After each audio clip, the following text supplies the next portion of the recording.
Lord, brothers and sisters, let us all sign ourselves in the name of the Father, and of the Son, and of the Holy Spirit. Amen. As we come into this time of worship, let us all just close our eyes and reflect for a moment on these past few days, these past few weeks. We've been thrust headlong into this coronavirus pandemic without any warning, or so the world thinks. At times we find it overwhelming. We don't know where to turn to or whom to turn to. We are surrounded by problems, by hardships, so much of bad news, and we forget that we have a God who is bigger than any problem we could ever face. A God whose name is Jesus, who is there for us, waiting for us to call out to Him. During this time, let us just let loose and shout out to our God, "My Jesus, my Savior." Let us tell Him, "Lord, there is no one like You."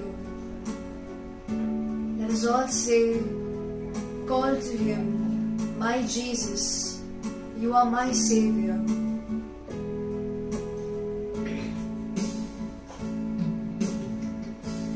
My Jesus, my Savior, Lord, there is none like You.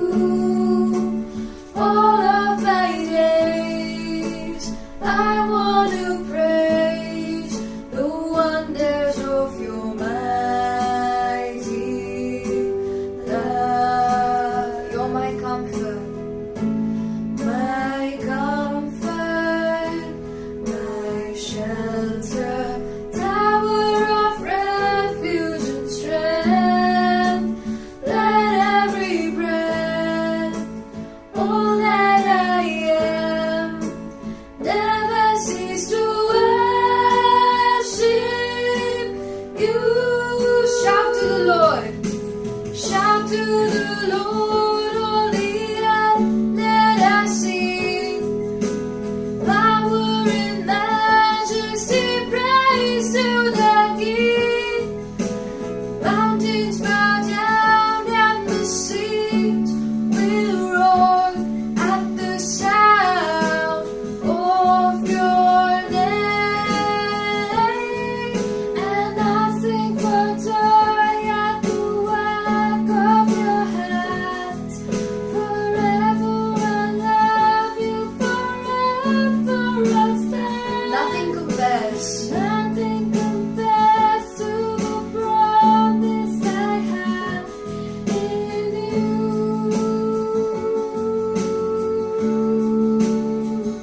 Yes, Lord, nothing could ever compare to You, to the promise we have in You. Lord, You are our comfort, You are our shelter, You are a tower of refuge and strength for us, Lord. And as we praise You, let every cell, let every breath that we have never cease to worship You, Lord. Once again, let us sing, "My Jesus, my Savior, Lord, there is none like You." My Jesus, my Savior, Lord, there is none like You. All of my days, I want to praise the wonders of Your mighty love. My comfort, my shelter,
Once again, with every breath we have, let us shout to the Lord.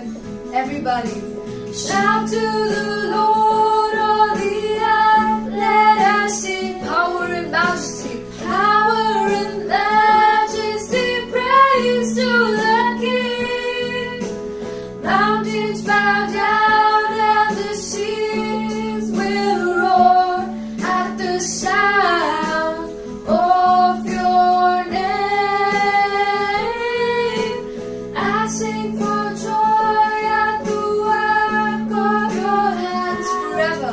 Forever I'll love you, forever I'll stand. Nothing compares to the promise I have in you. Nothing compares to the promise I have. Nothing compares to the promise I have in you. Nothing compares to the promise I have in you. Nothing compares to the promise I have in you. Nothing compares to the promise I have in you. Praise you, Jesus. Let us all praise the Lord. Hallelujah. Thank you, Jesus. We praise you, Lord. We glorify your holy name. Thank you, Jesus. We praise you, Lord, for you are a mighty God. You are awesome, O Lord. We praise you. We praise your majesty. Lord, you are our Savior. Lord, nothing compares to the promise we have in you. Our comfort, our shelter, a tower of refuge and strength. We praise you, Jesus. We glorify your name. Praise you, Jesus. Praise you, Lord. Thank you, Jesus. Thank you, God. Hallelujah be to your name, Lord. All glory be to your name. Praise you, Jesus. Thank you, God.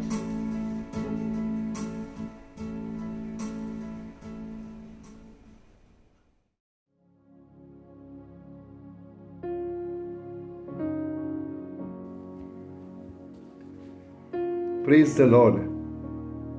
And today I want to welcome you to this little talk on praise and worship. This talk will be broken up into two segments. The first one I will be sharing with you on praise, and after that my brother Ashley will be sharing with you on worship and also tips for the music ministry for those who are praise and worship leaders in the prayer groups. So I want to start with you with this whole aspect of praise. If you remember, when the renewal started, the charismatic renewal was identified by people on the outside referring to the people in the prayer groups as those are the praise the Lord people. I don't know, they go for some meetings, hallelujah people. They're the praise the Lord people. And in fact, instead of calling us charismatics, many people also call us crackmatics. Because it was so unusual to have people loudly praising God, because we in church, our culture was to keep quiet, silence, worship, etc. in the churches. And now this was something totally different where the people were not prepared for. Some had an open mind, but many more were dismayed by what they were saying, wondering what's happening in the church today. So also the clergy and the priest, and they frowned upon it till it took some time for the charismatic renewal to gain acceptance. But in the meantime, the blessings of the charismatic renewal of the Holy Spirit spread like wildfire. And there were meetings in many places, house meetings. Of course, the church never permitted us initially. House meetings, and we met in rooms wherever somebody was a small place to meet, or in some attic, in some loft. I remember even after the prayer meeting, few of us would go next to a bus stop where there was a bus shelter, sit down there in the night and just talk of what the Lord is doing in our life. There's so much of joy, there's so much of excitement, so much of energy of what God was really doing. And He was really alive, not somebody far off in the Bible, but somebody who was very much present here. And so today we want to harken back and go back, because that was the first gift that the Holy Spirit gave at Pentecost. If you notice, if you go to the Acts of the Apostles in chapter 2, we have the whole story of when the day of Pentecost arrived and how the Holy Spirit came upon the apostles. And what happened to them, all of them, when all of them started loudly praising God. And when they met with the people, they were praising God, and each one heard in their own language what the great wonders of God that were being achieved among themselves, what God was doing among His people. And they said, how can I hear this in my own language? He's hearing in different Parthian, Medes, Mesopotamia, and so on and so forth, all the languages they could. But never mind, they heard in their own language. But what was it that they heard? The great wonders of God.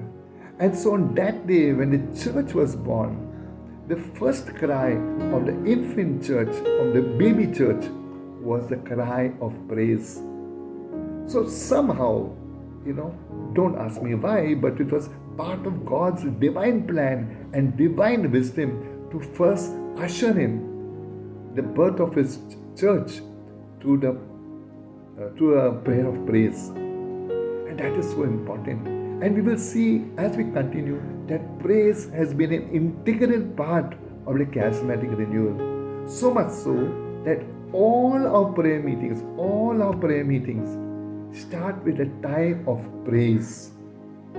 They do not start with some rote prayers. They do not start with a time of petition and intercession. They don't start with a time of deliverance. They don't start with any repentance. No. It starts with a prayer of praise, a time of praise, where everybody joyfully participates in this time. And so, back to when the renewal first started. We met in lofts and attics. As I told you, I was part of a prayer group in a loft.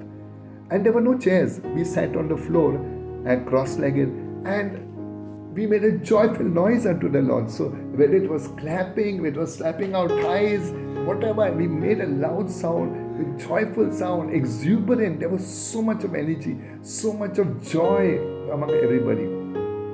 Now there's a reason for all this thing. And as this happened, we saw a plethora, a profusion of the gifts of the Spirit. The prophecy was so vibrant. People just opened their Bibles and quoting from it. The Lord is speaking this way. There was discernment, there was prophecy, there was visions. All these manifestations were there during those times. The key was a vibrant praise. The key was a vibrant praise. I want to tell you something right at the outset. When you praise God, the scripture says, Satan will not stay there. There's a reason. Let's take this 2 scripture verses that I will rely on. The first one is from Psalm 22 verse 3. God dwells in the praises of His people. Let's reflect on this and unpack what this means. God dwells in the praises of His people. We know God is light. Jesus said, I am the light of the world. When there's light, think about it. Can there be darkness? The absence of light is darkness. The absence of darkness is light. The reverse is true. When you praise God, God dwells in the praises of His people. God is light. When there's light, can darkness be there? Not at all. Not possible. Different translations use different words for it. God dwells, God resides, God inhabits the praise of His people. But I like one. God is enthroned on the praise of His people. When I say God is enthroned, what do I mean? I am not saying that who sits on a throne. Does the ordinary person sit or the king sits? The king sits. So when God is enthroned, that means God, the sovereign God, the Almighty God, makes Himself present there. When God is present there, when the God of light is there, can there be darkness? No. And this is a constant testimony of those who come for prayer meetings. Sometimes the situation in Bombay, people are always rushing in the morning to work, and they say that people are rushing all the time and they're habitually late also. So anyway, people come for the prayer meeting, they're tired. Some are burdened. because of some emotional problem, financial health issue, this, that, and all. Those who are coming straight from the homes, sometimes the elderly, they are plagued with niggles, with pains in joints, a fever, a headache, they can't breathe easily. When they come for a prayer meeting, and when everybody participates and joyfully participates in the time of praise, God is present. And when God is present, one by one, all these things just evaporate. And you may not realize when it's going away, but after some time you realize, I came with such a heavy heart, I'm feeling so light. I've had this problem, is vexing my mind. Nothing has changed, the problem is still there. But now you're filled with a new hope. You're filled with a new hope. You're filled with a new fortitude, a sense of perseverance. I will persevere because of this time of praise. The devil flees away from there. He cannot be there. He cannot be present there. God inhabits, dwells, resides, is enthroned on the praises of His people. My dear sisters and brothers, please pick up this verse and make it a part of your daily life. And every moment, praise God. Lord, I praise you and bless your name. You alone are the Holy God. You alone are the Lord. You alone are the Most High, Jesus Christ, with the Holy Spirit. Praise Him all the time. And as you study the Word of God, as you read the Word of God more and more, the Gospels, you will find so many more reasons, so many more adjectives. He's a compassionate, He's a merciful, He's a forgiving, He's a just God. He forgives our sins. Okay, He's an omnipotent God, omnipresent God, from everlasting to everlasting, in the way, the truth, and the life. He's a bread that has come down from heaven. So many times, the living water, so many things, reasons to praise God. And just praise Him for who He is, not for what He's done for you. When you mention what God has done for you, then the appropriate attitude at that time is to thank somebody when they have done something for you. But when somebody may or may not have done something for you, but because by the virtue of the person being who the person is, for their greatness, you praise them. The prayer meeting starts with a time of praise and worship. So praise is important, and we need to come back to this attitude of praise. Praise, an action of praise, is available to everybody. If you go for example, let's say you're a sports person, you want to go and watch a game, and you're watching the game and your favorite team that you support is winning the game, what will you do? Will you just sit down glum there, or will you get very excited? You get excited, you'll be taken up with the situation. That is called praise also. But that is praise because you have seen something. That depends on your feeling, is based on your feelings. What I am referring to is not a feeling, but an attitude of praise. Making praise a lifestyle in everything, in every way. You praise God, you say, you alone are holy God. You alone. No matter what is my situation, no matter how difficult my situation, I am not looking at my situation, Father God, but I'm looking at you, and I know you are the creator. You are in charge of everything. You're pinnacle of everything, the God of gods. I put my trust in you. I believe that you will be there, and therefore I praise your name. The first verses which I mentioned, Psalm 22 verse 3. The second verse I want to take you to is Psalm 8. You may wonder what that psalm is, but all of us are familiar with that psalm. Great is your name, Lord. Its majesty fills the earth. Your majesty is praised in the heavens over the lips of children and babes. Now pay attention. Thou hast found praise to foil the enemy, to silence the foe and the rebel. Thou hast found praise to foil the enemy, to silence the foe and the rebel. Thou, God, you have given us praise to foil the enemy, to break the back of the enemy, to silence the foe, the avenger, the rebel. My dear sisters and brothers, praise is a weapon that has been fashioned by God Himself. God has not made any other thing as a weapon, but He made praise a weapon. That when we praise Him and acknowledge Him as Lord and God and a sovereign God and above everything, automatically Satan has no chance to reside in that place. He will flee away from there. Okay. So thou hast found praise to foil the enemy. Now tell me, just think you're going to fight a battle. This is a hypothetical case which I'm just thinking of just now. And you have a sword with you. Will your enemy, a person you're going to fight with, will he just wait for you to come with a sword? He will find something to defend him. He might have a shield, he might pick a plank of wood or something else to defend himself. Satan also would want to defend himself. How does he defend himself? By ensuring that you do not praise God.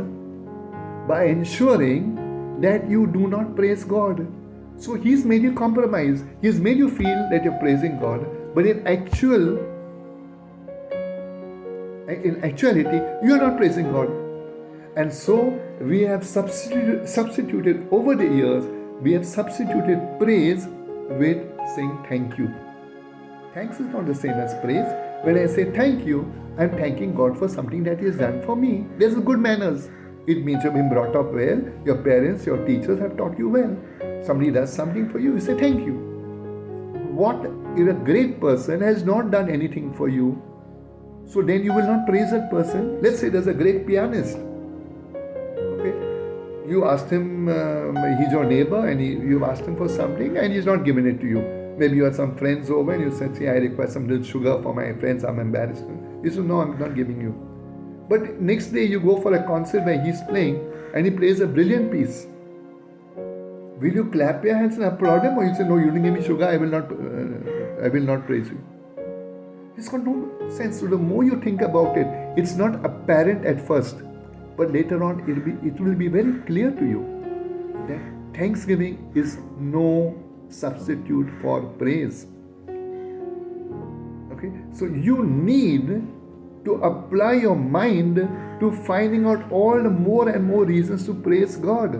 You can't go and say, "Praise you, Jesus, praise you, Jesus, praise you, Jesus, praise." And that is a very, what I would say, low level of praise. It is praise, no doubt about it, but a low level of praise. We need to upgrade ourselves. We upgrade all our cell phones and this and that. We want all new things, new shoes, new clothes, new this, new that. How about expanding our praise, our vocabulary of praise? God dwells, He appreciates. In fact, when this triumphant entry into Jerusalem in the Gospel of Luke, you see, the whole group of people came, and as they approached Jerusalem, they started waving palm branches and saying, "Hosanna to the Son of David, Hosanna, Hosanna, blessed is He who comes." And the Pharisees, they separated themselves and they said, "Master, tell your people to keep quiet, not to." And Jesus said, "If they don't praise me, the very stones will praise me." Hallelujah. We need to praise God. We don't need to tell, "Lord, I'm not praising you, let them stone praise you." I'm better off than a stone. I'm better off than one rock. So let us give God that glory by praising Him, applying yourself. It is not a feeling, it is a decision. Okay, so we need to be skilled. Okay, we need to be skilled in this. We have to learn. Okay, when you praise, you make God present. In summary, I'm saying this thing. When you praise, when you come to a time of praise, sometimes we don't feel like it. I would recommend to you, nevertheless, do it. Praise God. Linger there for some time. "Lord, I praise you." And at that time, you can keep on this repetitive, "Praise you, Jesus, praise you." In time, 2, 3, 4 minutes later, slowly you will find your interior being whitening down, and you will be able to focus better. When you praise God, your focus gets directed to God. Your focus it moves out from yourself and directed towards God. As I said, praise is fashioned by God. And Satan doesn't like it, and he will do everything in his power to ensure that you do not praise him. Now, praise. Praise is always vocal. Always vocal. It is never silent. Praise is exuberant, joyful, full of energy. If at a time of praise and worship, "Lord," this is not praise. This is appreciation. Appreciation is always silent. You go to a gallery and you're watching some paintings. You're not going to jump up and, "Oh, wow, wow, wow." You nod your head in acknowledgement. That is, you're appreciating something. Get the meaning of the words correct. It's not a time of appreciation and worship. Appreciation and thanks is a time of praise and worship. So let's do that which we are called to do. Now, this time of praise is the only time you get to speak to God. What do I mean? During praise, you're singing His praises, you're shouting His praises, you're clapping your hands, you're vocalizing. If you have a good time of praise, if your time is very good, well spent, your interior being quietens itself down, and you can experience the presence of God. That is the time you enter worship. And when you enter worship, now you don't speak to God, but God will be speaking to you. He will be. And so for this forwarding, how to go ahead, my brother Ashley will take you through that. I want to end with this one thing, is the ministry of Satan. I want you to be alert. In the Gospel of John chapter 8 verse 44, Jesus will say, be careful of the evil one. He is the father of lies. It is his nature to tell lies. He cannot tell you the truth. He keeps on deceiving us. He is a deceiver, continually accusing us before the Father. My dear brothers and sisters, do not allow yourself, your spiritual life, to be compromised totally by having a lifestyle of thanksgiving or a lifestyle of quietness.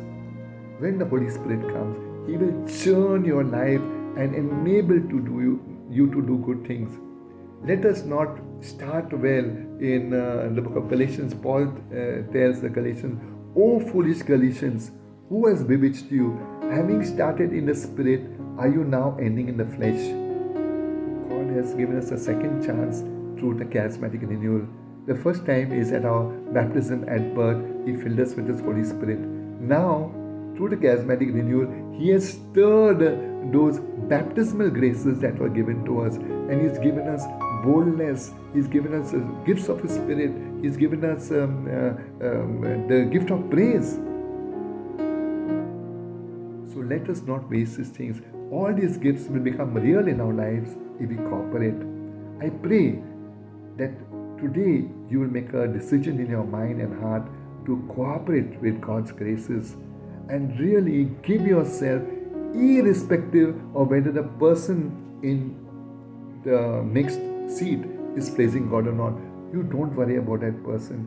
You praise God for who He is. Train yourself to speak even louder and louder, to raise your hand, to give God the glory, because only God is seeing you and only God will reward you. Hallelujah, hallelujah. I wish you a good time of praise, and may God really increase His graces in your life.